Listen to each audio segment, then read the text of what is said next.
Síguenos en las redes sociales, Instagram, Twitter, Facebook, LinkedIn, como @Divoxradio, Y seguimos conversando con el doctor Claudio Santibáñez, el presidente de la Comisión Científica de la Sochicar, en una interesantísima conversación en que conocemos varias cosas que son tarea de él, probablemente aumentar el número de cardiólogos en este país, pero ahí hay que convencer a los centros formadores, a las universidades, y en ese sentido estos años pasados de pandemia fueron fatales en el fondo para hacer formación o proponer nuevos planes, porque estábamos justamente aislados cada uno, ¿cierto? Hoy, doctor Santibáñez, quiero preguntarle, ¿ha habido contribución de médicos extranjeros en las migraciones que de repente se ven como una complicación en esto? ¿Han sido un aporte en especialistas? Sí, absolutamente. Yo no hablo por sí solo, sino que hablo como vocero de todas las personas con las cuales les ha tocado trabajar con los médicos extranjeros, y son realmente un aporte, y en muchas ocasiones y en muchas áreas. Hay áreas en las cuales ellos están muchísimo más desarrollados que nosotros, justamente porque traen formaciones del extranjero. Prácticamente todos Claro. se formaron en sus países, se forman después, revalidaron en el extranjero y luego volvieron a sus países. Por lo tanto, son un aporte a nuestra comunidad, son muy bienvenidos, y CONASEM en sí está hecho y ha dado todas las facilidades para que puedan rendir su homologación, que prácticamente tienen un 70-80% de éxito en la primera vez que rinden sus exámenes. Claro, Y porque aquí estamos hablando de especialistas ya formados, que para que nuestros auditores también tengan una idea, cuando uno dice los extranjeros tienen que dar una prueba que es la reválida, ¿cierto?, del título, es una cosa distinta a la revalidación de una especialidad, porque aquí los requisitos para los médicos extranjeros son los mismos que para los médicos formados en Chile. Eso dejémoslo súper claro, porque sí, no es que se les dé un beneficio, sino que se les exige el mismo rendimiento, el mismo nivel académico. Y usted está ahí en CONASEM para vigilar eso. claro, CONASEM se nutre de los cuestionarios y de las preguntas que se generan a través de todos los que forman la SOFAMECH, que son las asociaciones de las escuelas de medicina, de profesores connotados, quienes envían las preguntas, se revalidan las preguntas, se normalizan las preguntas, y posteriormente se aplican. Por lo tanto, son preguntas también bastante bien elaboradas, y las respuestas en sí conllevan un razonamiento más allá que el conocimiento, sino que también, Perfecto. sino que están Como, aplicadas a la realidad de Chile. mira, eso también es súper importante, porque no solo es una respuesta estándar, sino que tiene que ser una respuesta criteriosa al Sí, sí, país. exacto. Claro, Sí. en ese sentido es muy importante su puesto ahí, su labor en CONASEM para garantizar que la cardiología se mantenga en esos altos estándares y que además se nutra de esas otras formaciones tan preciadas que nos están colaborando, sobre todo en regiones, doctor, porque usted me contaba que estaba trabajando en el sur de Chile. Hay hospitales en las que, en el hospital de Antofagasta, cuando se abrió, el 70% de toda la planta médica era de profesionales extranjeros. Entonces, también tenemos que hacernos cargo que faltan números de personas, pero también la distribución es muy desigual. Los psiquiatras en Chile están concentrados en el área oriente de Santiago y necesitamos muchos a lo largo de Chile. Entonces, tenemos que hacer sentir esas necesidades en nuestro país, y ustedes son la voz autorizada. Ahora, doctor Santibáñez, cuéntenos un poquito de usted como directorio, como parte de los que van a empujar la salud cardiovascular en este país en estos años. ¿Qué estrategias cree usted que se van a ir aplicando globales para la prevención de las enfermedades cardiovasculares?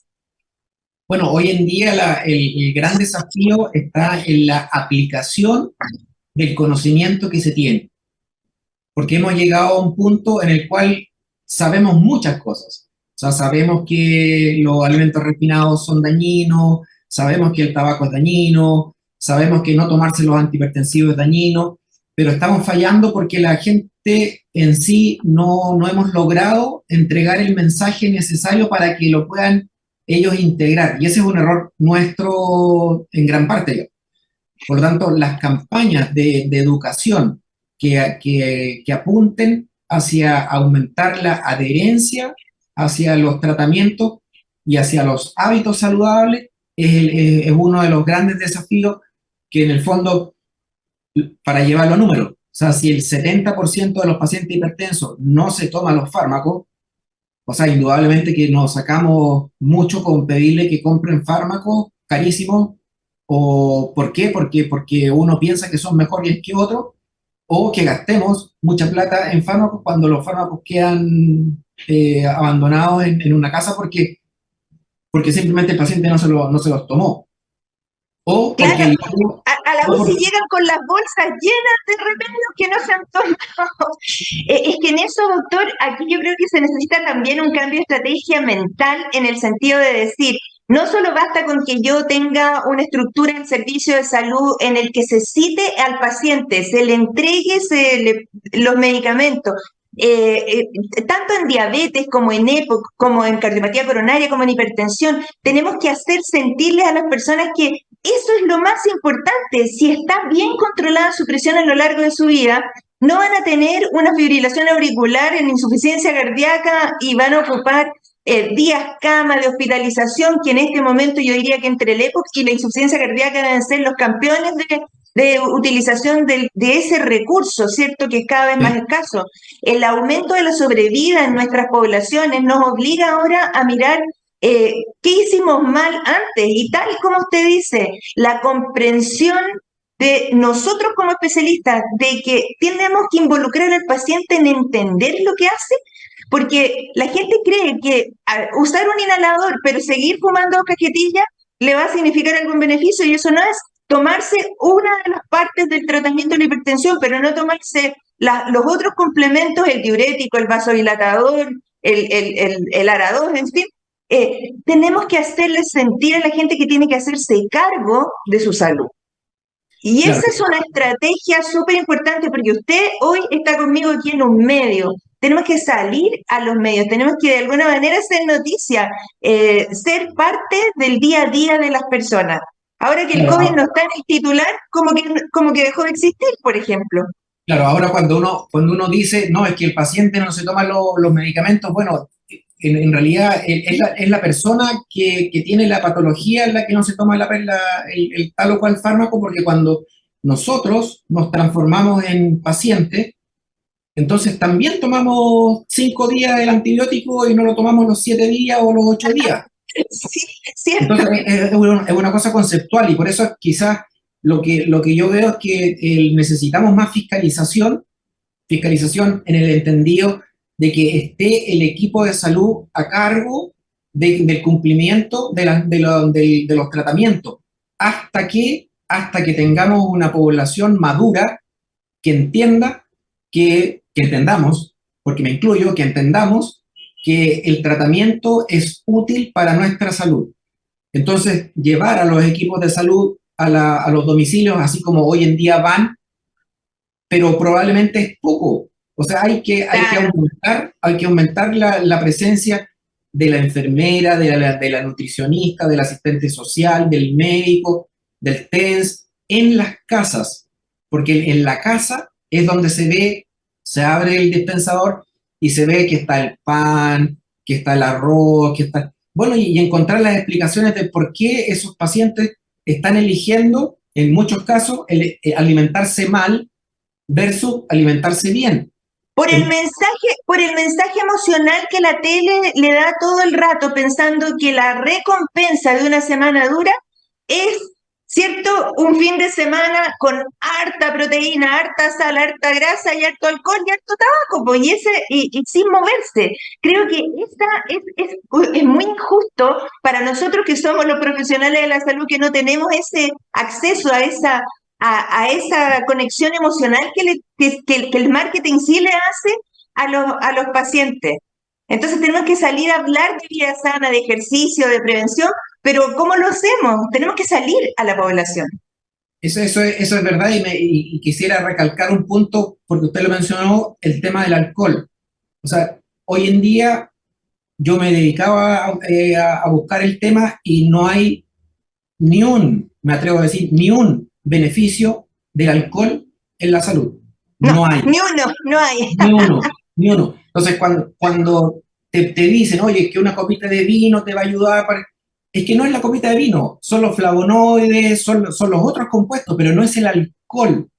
Por lo tanto, el alcohol no debiera estar dentro de las recomendaciones de los médicos hacia los pacientes. Es más, cuando uno saca la relación accidentes y causales, o sea, el alcohol gana lejos en lo que quieras, en los Pero cánceres, en los accidentes, donde quieras. Por lo tanto, el favorecer la copita de vino a la semana que me va a hacer bien, o la copita cuando te preguntas, pero para mi cumpleaños. No, el alcohol no no, tiene beneficio. Es una droga más como cualquier otra droga y te provoca daño. claro, Doc, eso es súper interesante porque la industria, y vuelvo sobre eso, porque es muy importante que nosotros tomemos conciencia de que no somos personas asépticas. Nuestra ética también tiene que significa involucrarse con lo que pasa en el entorno. Esto era como cuando las compañías tabacaleras migraron hacia los vapeadores diciendo que era más sano, que es un absurdo. Entonces tenemos que Sí, ser capaces de entender eso y poner en jaque cada una de esas afirmaciones que están como en el ideario popular. De repente entender que tenemos una obesidad, ¿cierto? Y sobrepeso del 70% de nuestra población, tenemos que hacer algo con esta generación que ya está tremendamente dañada porque fumó, porque tomó y porque comió más de lo que su cuerpo necesitaba, sin entender que el cuerpo le tiene que durar hasta los 90 años, que es la expectativa de vida en este momento de las personas. Por eso tenemos muchas expectativas en su desempeño, doctor, aquí en esta presidencia de la Xochical, porque tenemos que ser capaces de generar algunos quiebres emocionales en la gente y hacerle entender que una vida sana va a ser una vida sin tener que ir a pararse a la cola del consultorio, a pedir la hora, a estar hospitalizado, a tomar remedios. Y en el fondo, también aquí hay una cosa importante que las personas tienen que escuchar y a los auditores que no son parte del mundo médico. Toda la investigación en medicina sobre fármacos de cualquier naturaleza se hace sobre una población que es bien estándar, mientras que en la vida real las personas fuman, son gorditas, tienen diabetes, tienen otras enfermedades reumatológicas. Entonces, uno no va a esperar que los remedios mágicamente le mejoren los problemas. Tiene que uno también poner de su parte e involucrarse. sí, yo creo que ese es el gran desafío de poder llevar de poder bajar hoy en día toda la información que hay, que es mucha. La tecnología en sí nos ayuda muchísimo. Yo tengo mucha confianza y mucha esperanza en el aporte que nos va a hacer la inteligencia artificial, porque en el fondo nos va a ayudar mucho en los diagramas de flujo que se van a poder crear para los sistemas de prevención, los sistemas de alarma automáticos en los teléfonos inteligentes. Está demostrado que eso ayuda muchísimo a la adherencia farmacológica y también a la adherencia de la alimentación y del ejercicio. Hoy Cuéntenos en más día, de eso, cuéntenos más de la inteligencia artificial y cómo podemos llegar a la población, a la masa de gente, a través de su celular, de su iPhone, de su tablet. claro, con los protocolos hoy en día existentes, entonces va a ser muy fácil clasificar al paciente, porque hoy en día uno supone, y tenemos test bastante antiguos que nos hablan de adherencia o cumplimiento a los tratamientos, de Ya. resultados buenos o de resultados malos. La verdad es que uno se entera del resultado malo cuando el resultado malo llega. Bueno, la inteligencia artificial lo que nos ofrece es la predicción. Por lo tanto, uno ya no va a tener que esperar a que llegue el paciente con la hemoglobina glicosilada en 8, cuando tú ya sabes 3 meses antes, que en forma predictiva, ese paciente, si no lo intervienes, entonces va a llegar con hemoglobina de 8.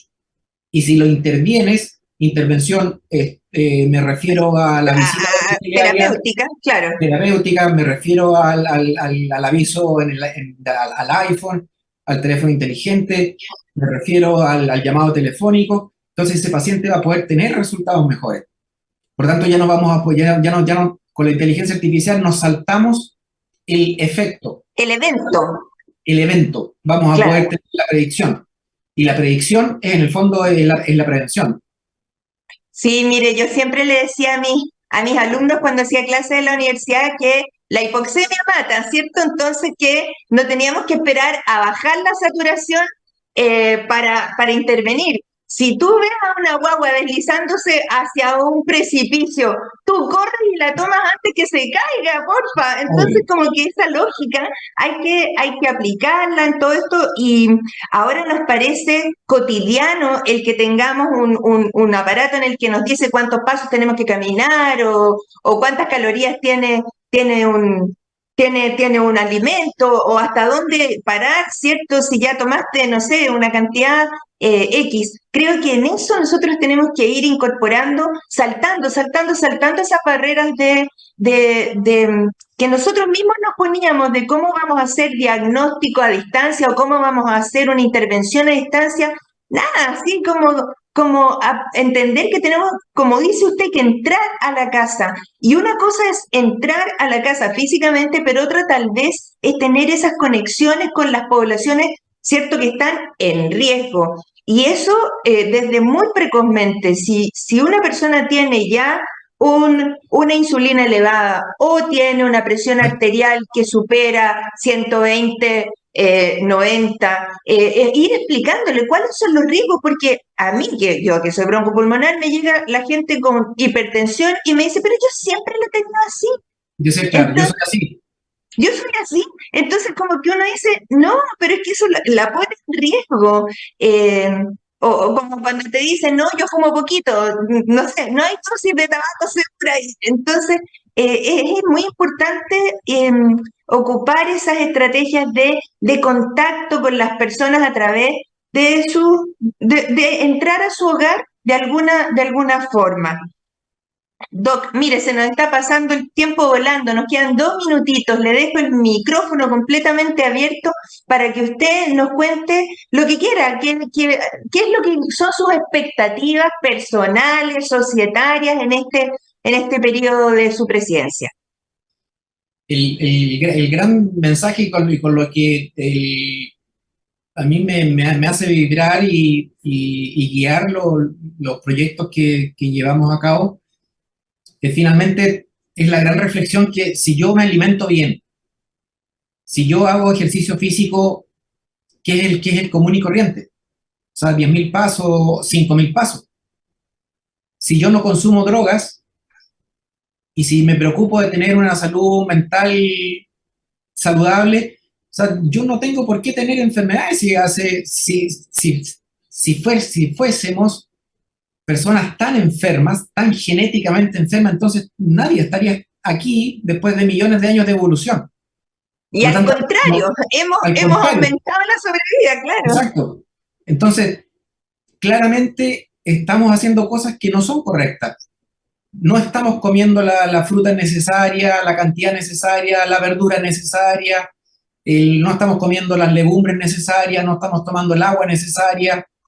Estamos banalizando el cigarrillo, estamos banalizando la copa de alcohol, estamos banalizando el estrés, que son cosas que son fundamentales para la construcción de las enfermedades.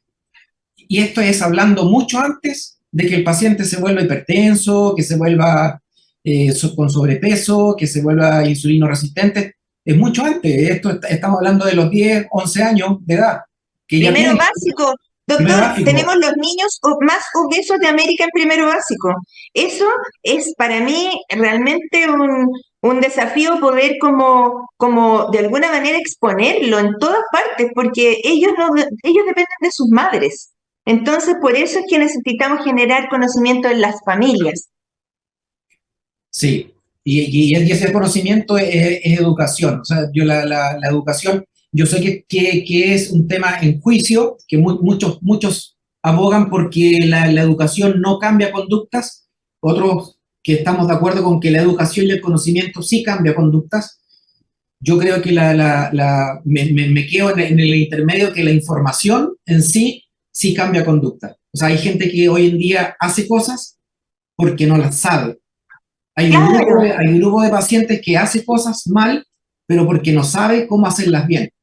Y yo creo que ese grupo es completamente modificable y salvable. Ya, Con pues respecto depende a de ustedes desde ahí. con respecto a la investigación, yo los invito a todos hacemos cosas todos los días, los invito a registrar lo que se hace, a escribir lo que se hace y a publicar lo que se hace. ¿Por qué? Porque somos tan autorreferentes que pensamos y nos convencemos que todo lo que hacemos lo hacemos bien. ¿Por qué? Porque lo hacemos de buenas intenciones. Pero la realidad, cuando uno se mide, cuando se automide, se da cuenta que uno no hace las cosas tan bien como debería y que siempre las podría hacer mucho mejor. Y por eso es importante cuestionarse, registrar y escribir y tabular los resultados de cada uno, ya sea a los niveles que nos lleva la investigación de cualquiera de los 7 niveles. Doctor Santibáñez, ha sido un agrado conversar con usted. Le agradezco la gentileza de habernos entregado estos minutos para contribuir a un poquito más de reflexión sobre la salud cardiovascular en nuestro país hoy día. Invitadísimo para las iniciativas que usted quiera aquí en nuestro programa. Me despido de usted con mucho fuerza, mucho cariño, y nos quedamos con mis auditores para cerrar este hermoso programa. Muchas gracias, doctora Herrera. Ha sido un placer para mí Divoxradio.com, tener una conversación con usted, una codiseñando el persona con futuro. tanta experiencia.